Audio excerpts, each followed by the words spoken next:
வணக்கம் சினிமா வாசிகளே, நீங்க பார்த்துட்டு இருக்குது வெட்டி பெச்சுன்னா அவங்க ஜாக். நாம் இந்த வீடியோல பிருத்திவிராஜ் ஆக்டிங்ல, பிளஸ்ஸி டைரக்ஷன்ல, ஏஆர் ரகுமான் இசையில மலையாளத்துல ரிலீஸ் ஆயிருக்க கோட் லைஃப் ஆடு ஜீவிதம் படம் எப்படி இருக்குன்னு தான் பார்க்க போறோம். வாங்க வீடியோக்குள்ள போலாம்.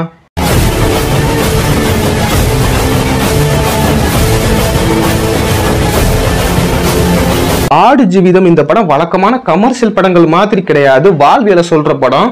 தமிழ் சினிமால எப்படி வெற்றிமாறன் நாவல்ஸ் ட்ரூ இன்சிடென்ட்ஸை பேஸ் பண்ணி படம் எடுக்கிறாரோ அதே மாதிரி கேரளால பிளஸ்ஸி ட்ரூ இன்சிடென்ட்டை பேஸ் பண்ணி கேரளால 2008 ரிலீஸ் ஆன தி கோட்டேஸ் நாவலை இன்ஸ்பயர் பண்ணி படம் எடுத்திருக்காரு. இந்த படத்தோட பட்ஜெட் மட்டுமே 80 கோடி. 80 கோடிங்கிறது தமிழ் சினிமாக்கு வேணா சின்ன விஷயமா இருக்கலாம், ஆனா கேரளாக்கு இது ஒரு மிகப்பெரிய விஷயம். மலையாள சினிமா ரொம்ப சின்ன சினிமா, அங்க வர்ற ரிட்டர்ன்ஸுமே ரொம்ப கம்மி தான். அதனாலேயே அவங்க பட்ஜெட்ல ரொம்ப லிமிட்டடா தான் இருப்பாங்க. இதுக்கு முன்னாடி 100 கோடி ரூபாய் ஒரு படத்தை எடுத்திருக்காங்க.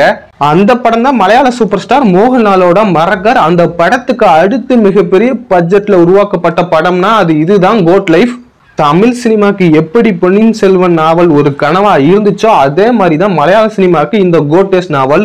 வளவளன்னு பேசாம ஸ்ட்ரைட்டா கண்டென்ட் குள்ள போயிடலாம். அப்போ ஆரம்பிக்கலாங்களா? ஆடு ஜீவிதம் கோட் லைஃப் இந்த படத்தோட ஸ்டோரி என்னன்னா, கேரளால ஆலப்புழால இருக்க நம்ம ஹீரோ நஜீப் முகமது குடும்ப கஷ்டத்துக்காக, பண தேவைக்காக ஃபேமிலியை விட்டுட்டு சவுதிக்கு வேலைக்கு போறாரு. அவரோட அக்கிம்னு ஒரு சின்ன பையனும் வேலைக்கு போறான். இவங்க ஏகப்பட்ட கனவுகளோட சவுதி அரேபியா போய் இறங்குறாங்க. ஆனா அவங்களுக்கு அங்க கொடுக்கப்பட்ட வேலையோ ஆடு ஒட்டகங்களை மேய்க்கிறது பாலைவனத்துல. இவங்க அங்க ரொம்ப கஷ்டப்படுறாங்க. பாலைவனத்துல தண்ணிங்கிறது தங்க மாதிரி, அதனால ரொம்ப ரொம்ப லிமிட்டடா தான் செலவு பண்றாங்க. குளிக்க கூடாது, தண்ணியை ரொம்ப குடிக்க கூடாது, ஏன் டாய்லெட் போனா கூட கழுவ கூடாது, தொடச்சுக்கணும். சாப்பாடுமே ரொட்டி துண்டு தான் கிடைக்குது. பளிச்சுன்னு வேலைக்கு போன ஆளு மங்கி போய் மண்ணு கணக்கா ஆளு அடையாளமே தெரியாத மாதிரி மாறிட்டாரு. இது பத்தாதுன்னு அவனோட முதலாளியும் அவனை போட்டு ரொம்ப கொடுமைப்படுத்துவான், அடிப்பான், உதப்பான், தொல்லை தாங்க முடியாது. அப்படிப்பட்ட நரகத்துல இருந்து பாலைவனத்தை கடந்து திரும்ப இந்தியாவுக்கு நஜீப்பும் அக்கீமும் வந்தாங்களா இல்லையாங்கிறதா இந்த படத்தோட கதை. இப்போ இந்த படத்தோட பாசிட்டிவ் சைட் பார்த்தலாம். ஃபர்ஸ்ட் பாசிட்டிவ்னா அது பிருத்திவிராஜ் தான். மனுஷன் நஜீப்பா நடிச்சிருக்காருன்னு சொல்றதை விட நஜீப்பா வாழ்ந்திருக்காருன்னு சொல்லலாம். அந்த அளவுக்கு இந்த படத்துக்காக கஷ்டப்பட்டிருக்காரு. படத்தோட ஸ்டார்டிங்ல 80 கிலோ எடை இருக்க ஒரு ஆளா தான் இருப்பாரு. ஆனா படம் போக போக 50 கிலோ இருக்க ஒரு ஆளா மாறிடுவாரு. வெறும் எடையை மட்டும் குறைக்கல, அவரோட கால் உடஞ்ச மாதிரி இந்த படத்துல நடிக்கணும். அதையுமே இந்த படம் முழுக்க செம்மையா நடிச்சிருக்காரு. லிட்டரலா லொடுக்கு பாண்டி எப்படி நொண்டிக்கிட்டே போவாரோ அதே மாதிரி இந்த படம் முழுக்க நம்ம பிருத்திவிராஜ் நொண்டிக்கிட்டே தான் நடப்பாரு. அதை பார்க்கும்போது நம்மளுக்கு கஷ்டமா இருக்கும். அதே மாதிரி இந்த படத்துல அவர் டயலாக்லாம் போல்டா பேசல. ஏன்னா பாலைவனத்துல தண்ணி கிடைக்கிறது கஷ்டம், அதனால நாக்கு வறண்டு போயிரும், அதனால வாய்ஸ்மே சேஞ்ச் ஆயிரும்.